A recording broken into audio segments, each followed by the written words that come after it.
Sa kaugnay na balita, nagsagawa ng sabay-sabay na pagbusina ng mga barko ng Philippine Coast Guard bilang pakikiisa sa paggunita ng ika-10 anibersaryo ng arbitral ruling. Narito ang report.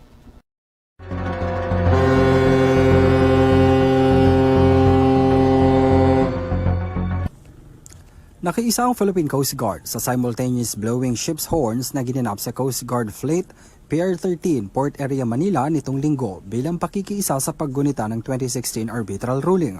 Sa ilalim ng temang tunog ng karagatan, sabayang pinatunog ng 10 beses ang mga busina ng mga barko sa loob ng 1 minuto bilang paggunita sa ika-10 anibersaryo ng makasaysayang arbitral award. Ayon sa PCG, ang seremonya ay nagsilbing makabuluhang pagpapakita ng pagkakaisa at suporta ng maritime community sa pagtataguyod ng mga karapatan, soberanya at pambansang interes ng Pilipinas sa karagatan.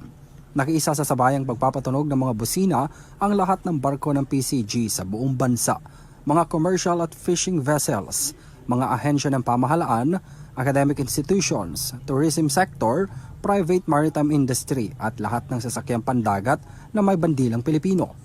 Ang malawak na partisipasyon ng iba't ibang sektor ayon sa PCG ay sumasalamin sa kolektibong paninindigan ng bansa sa pangangalaga sa ating mga karagatan at sa patuloy na pagsusulong ng isang malaya, ligtas at matatag na maritime domain na nakabatay sa pandaigdigang batas. Para sa EuroTV News, ako si Henry V. Nicolas, sumasaludo sa bawat Pilipino.